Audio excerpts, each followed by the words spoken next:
आभारी आहे। मी आज या सभागृहात नारी शक्ती वंदन अधिनियम विधेयकावर बोलण्यासाठी उभी आहे।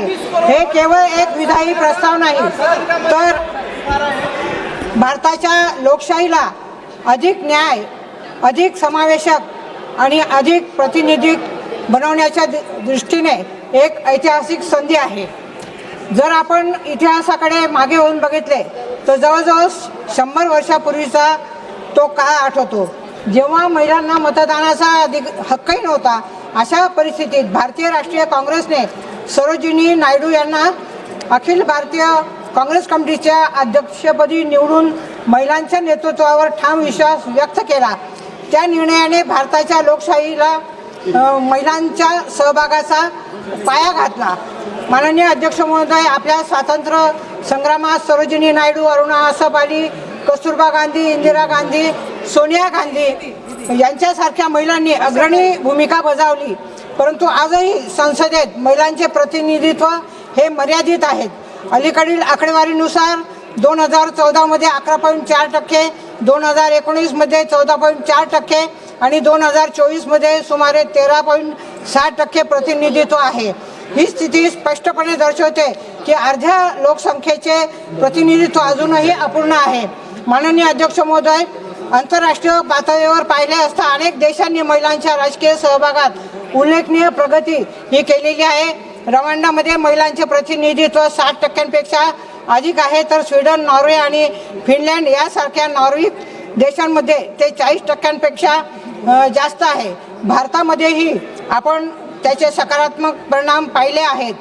1947 साली राजीव गांधी यांनी स्थानिक स्वराज्य संस्थेमध्ये 33% आरक्षण आणलं आणि संपूर्ण पंचायत राज असेल, त्याचप्रमाणे सरपंचांपासून तर नगर परिषद, महानगरपालिका, जिल्हा परिषदेमध्ये अनेक महिला यांना प्रतिनिधित्व करण्याची संधी ही प्राप्त करून दिली आणि महिला राज्यांमध्ये 50% हे त्यानंतर आरक्षण लागू करण्यात आलेलं आहे। आणि महिलांनी शिक्षण, आरोग्य, पाणी, स्वच्छता आणि सामाजिक न्यायाच्या क्षेत्रात उल्लेखनीय असं कार्य केलेलं आहे। अध्यक्ष महोदय, मी धुळे जिल्ह्याचे प्रतिनिधित्व करते। तिथे महिला शेती करतात, कुटुंब सांभाळतात आणि समाज त्यांनी उभा केलेला आहे, परंतु निर्णय प्रक्रियेमध्ये तिचा सहभाग जो आहे तो मर्यादित आहे।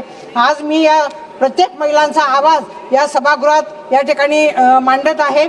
या विधेयकाद्वारे महिलांना लोकसभा आणि विधानसभांमध्ये 33% आरक्षण देण्याची तरतूद करण्यात आलेली आहे। तथापि या विधेयकाची अंमलबजावणी जनगणना आणि परिसीमन प्रक्रियेशी जोडण्यात आली आहे, त्यामुळे याची अंमलबजावणी पुढे ढकलली जाण्याची शक्यता निर्माण होत आहे। अध्यक्ष महोदय, याचबरोबर विधेयकात काही महत्त्वाच्या बाबींकडे लक्ष देणे आवश्यक आहे। विशेषतः ओबीसी महिलांसाठी स्वतंत्र आरक्षणाचा विचार हा केला पाहिजे, ST NT असतील, जेणेकरून हा कायदा खऱ्या अर्थाने सर्व समावेशक ठरेल। अध्यक्ष महोदय, या विधेयकाच्या संदर्भात देशातील विविध राज्यांमध्ये प्रतिनिधित्वाचा समतोल राखणे देखील तितकेच महत्त्वाचे आहे। परिसीमन प्रक्रियेमुळे काही राज्यांमध्ये, विशेषतः दक्षिण भारतातील राज्यांमध्ये प्रतिनिधित्व कमी होण्याची भीती व्यक्त केली जात आहे। या राज्यांनी लोकसंख्या नियंत्रण आणि विकासाच्या क्षेत्रात केलेल्या प्रगतीची दखल घेत त्यांना न्याय प्रतिनिधित्व मिळेल याची काळजी घेणे आवश्यक आहे। अध्यक्ष महोदय, महिला आरक्षण हा केवळ प्रतिनिधित्वाचा प्रश्न नाही, तर तो भारताच्या लोकशाहीच्या गुणवत्तेचा प्रश्न आहे। जर आपण खऱ्या अर्थाने समावेशक कन्क्लूड करते, एकच मिनिट सर, खऱ्या अर्थाने समावेशक लोकशाही निर्माण करायची असेल तर महिलांना तात्काळ आणि प्रभावी अधिकार देणे अत्यावश्यक आहे। अर्ध्या भारताचा आवाज दडून ठेवून पूर्ण भारत उभा राहू शकत नाही, ही वस्तुस्थिती आपण सर्वांनी स्वीकारली पाहिजे।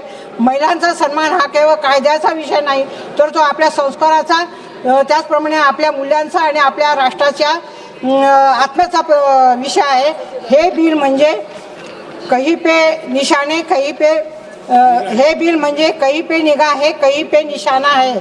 महिला विधेयकाचा मुखवटा घालून दक्षिणेकडील राज्य, ओबीसी, ग्रामीण भाग यांचा हक्क डावलणारे डिलिमिटेशन आणण्याचा प्रयत्न आहे.